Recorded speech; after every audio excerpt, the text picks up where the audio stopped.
Hi everybody, it's Anne with Art on the Creek. Welcome back. I'm so happy that you've joined me here today. You're in for a treat.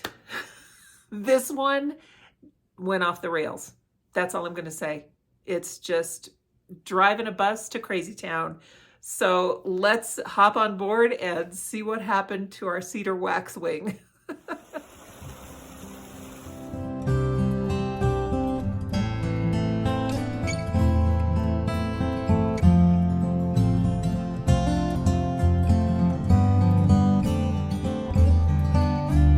Well, I can't lie. I started off with really high hopes. We were walking to the gym one day and we looked up because we heard some birds that we didn't recognize, and we saw these beautiful cedar waxwings.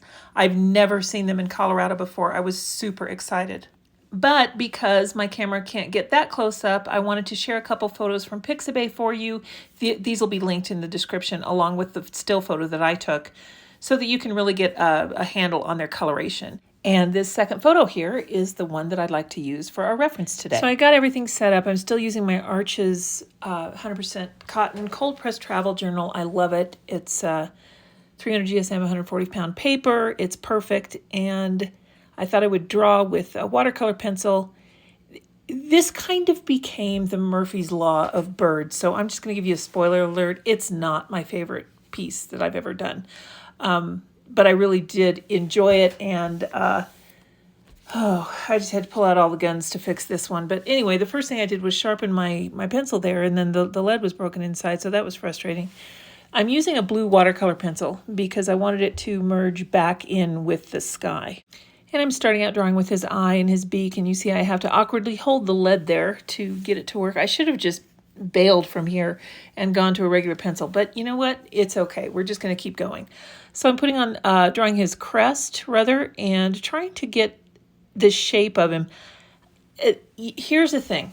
I had the little chubbiness of those birds in the image that I took in my mind. And this one in the photo, my first reaction when I saw this photo was, oh, he's skinny. And I didn't like that about him because I thought that the birds that we saw in real life were so thick and chubby and ready for winter. So I kind of think that I had the wrong bird on my mind when I was drawing. So that's strike one, which is followed quickly by strike two.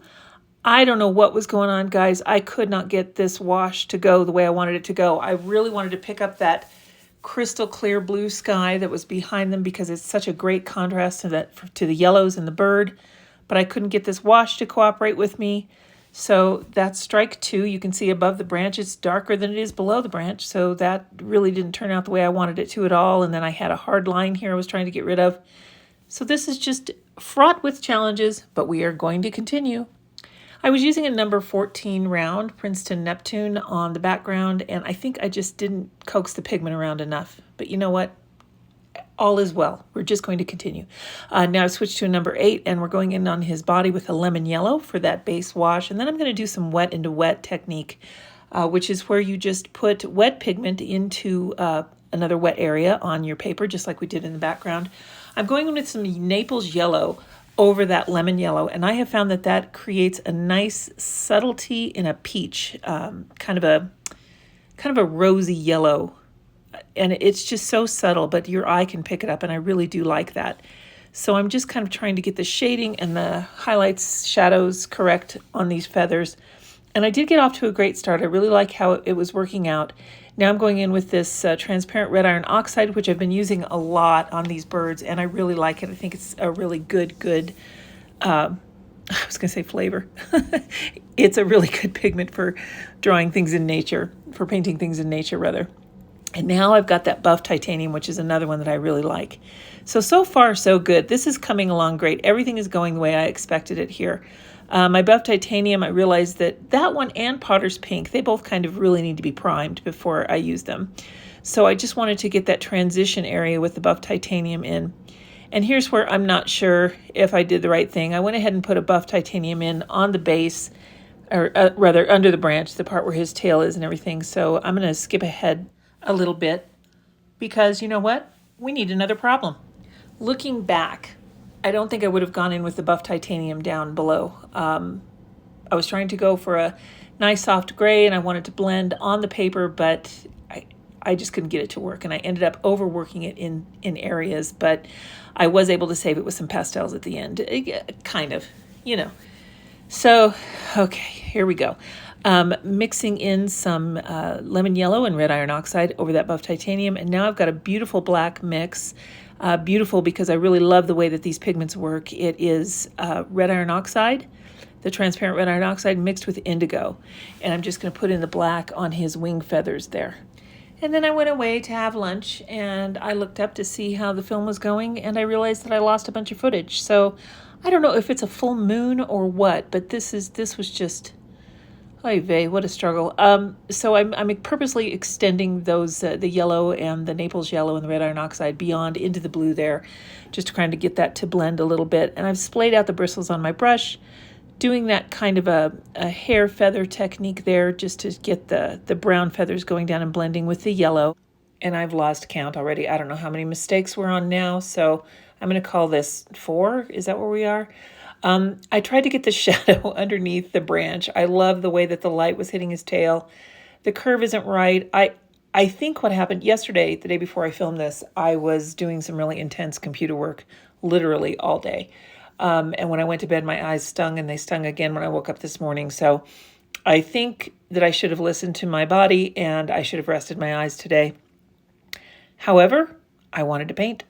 So we're just going to press onward and see where this bird is headed.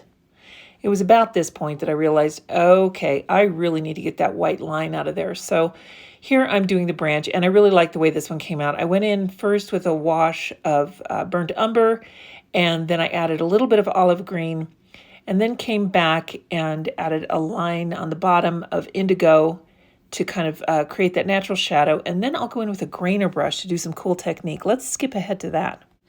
If you've never seen a grainer brush, they're kind of fun to have. The one I have is a 3/8 inch Princeton Velvet Touch filbert grainer. And you can see there in the bristles in that when I pulled it close up in, it's kind of already got the spaces in between them. So it's like they've trimmed off a little bit of it.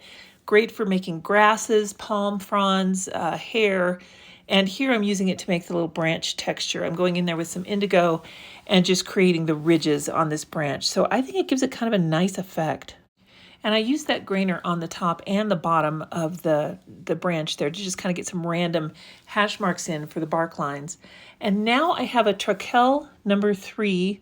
It is a Protégé series, which is a Kolinsky sable substitution. It's a synthetic. That's the word I'm looking for. It's a synthetic Kolinsky. It's really kind of nice. And I'm just putting his claws in here. I'm using straight indigo for this.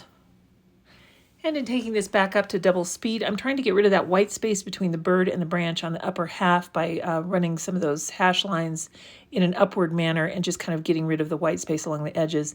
And here you can see mistake number 5 where I darken that shadow. I kind of ended up losing all of the shape to the bird's tail, sadly. And don't worry, folks, our tragic play continues because I really did not like the Jelly Roll pen as a highlight. I think it was just too harsh. I don't know what was going on with me today. This was just really a comedy of errors. But I did like lifting off the color there on his chest. I thought that gave it some better dimensions. So now we're on the road to redemption. And I'm also lifting out that too dark of a shadow underneath because I've just decided I'm just going to forget the shadow and we're going to redo it. So step 1 in fixing our little guy, I'm going in with some Hansa Yellow Deep over the area that I lifted out. And then we see that his smile looks a little like Woody Woodpecker. So he's not smiling. He looks much more proud in the photo. I felt like I couldn't win for trying on this one, but let's fix his smile too. I guess my big advice to you on a painting like this, if you ever find yourself in a predicament like I did find myself in today, where you're asking yourself, gosh, what was I thinking? Maybe it's just that you weren't thinking, because I certainly wasn't thinking. So now I've got that little grimace a little bit better on his face. I turned his smile upside down into a frown. And let's go ahead and get on to the pastels, and you can see how we finished him up. I just kind of went in with a varying combination of pastels here, and I'm making sure that he's completely dry because I wanted to only continue on this portion if he was absolutely certainly dry. Now, I've already done some pastel there up on his cheek. Going down with some light blue here just to get a little bit more light down in that little undertail area. And then let's see, I never used that dark blue over to the side, but I did etch in these feathers to kind of try and create a shadow there with the black. And then I think what I'm going to do is go in with this brown just a little bit and try and get this shadow just subtly there. I really didn't want it to be huge, but I wanted it to be there just a little. And then of course, because I blended, I needed to go back in with these blue highlights. And then ultimately, we're going to end up with something that I think is kind of halfway passing for a cedar waxwing. You be the judge. Well, I've walked away from him for a considerable amount of time. We're back on speaking terms. He's not my favorite painting, but you know, I don't know what happened to the background.